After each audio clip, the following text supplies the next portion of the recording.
Competition, Hindi. Okay na, hindi.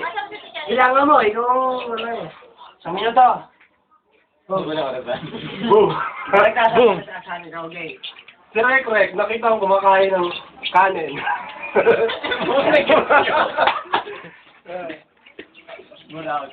Akala niya sa kasal, isinubo na parang kanin, pero hindi pala.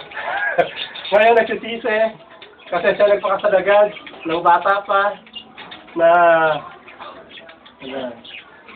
hindi alam ang gagawin, nagkaanak, ng hindi pa sa panahon. May rhyme. Ngayon kumakain ng bala. Dahil sa sungit ng kanyang asawa. Oo. Pwede. Lupit, Parang delo lang ah. Wala pa. Sabi parang delo ka lang ha. Nice na yun. Otan! Ang kulong ng ko dyan sa mga batang yan, pinagmalaki ng magulang niya, pero siya ay pinay pa rin ng magulang. Teka lang. Yun eh, ano pa lang? Opening. Wala, ano kayo? Sa batang ito na mukhang kulot ang ulo na Paano? Parang barbero na ipinatong ang baho sa ulo at ginilita ng bulok sa ulo. Tignan mo, nagmula. Parang bao ang ulo.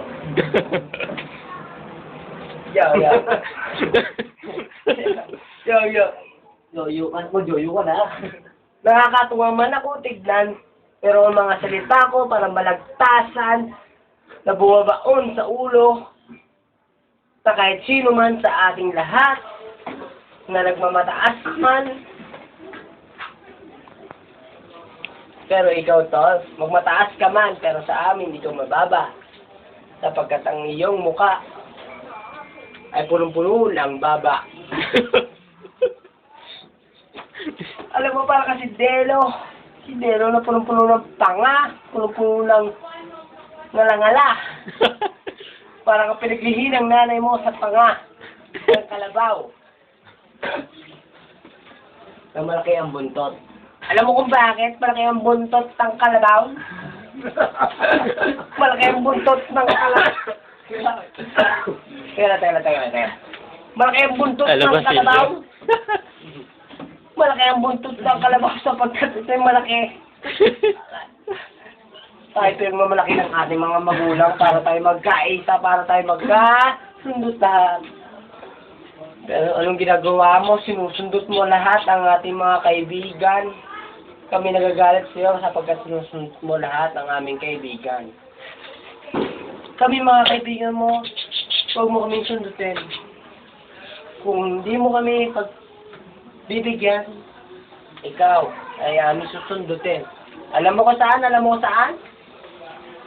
Yan sa ilong mo na puno ng puntil. Ayan ang puntil mo na nagmula sa nanay mo, na nagmula sa tatay mo, na lasanggero, na lasinggera, na adikto. Ay. Wen! Ikaw na. Oo, pangit ako. Guwapo to. Nagupit ko. Di ba sabi mo sa akin, papagupit ka rin ng ganito?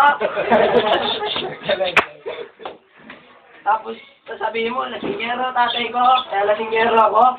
Pare, lasinggero ka, di ba? Lasinggero rin, tatay nito. Galing. Pagmamalaki mo yung kaangasan mo. Pero pag tinawag ka ng asawa mo, parang kang babaeng napahinto. Tapos ang salita lang sa'yo, yung gaangas ka sa bahay nyo. Sasabihin ng asawa mo, Ricardo! Oo, tinawag mo na naman ako! Di ba takot siya? Yan! Diba lang siya, diba lang siya? Tapos, pati sa mga bayaw mo, nagsiselos ka? Loko, masanay ka na. Yan talaga lola mo. Namin kita, mamaya, tatapit natin na.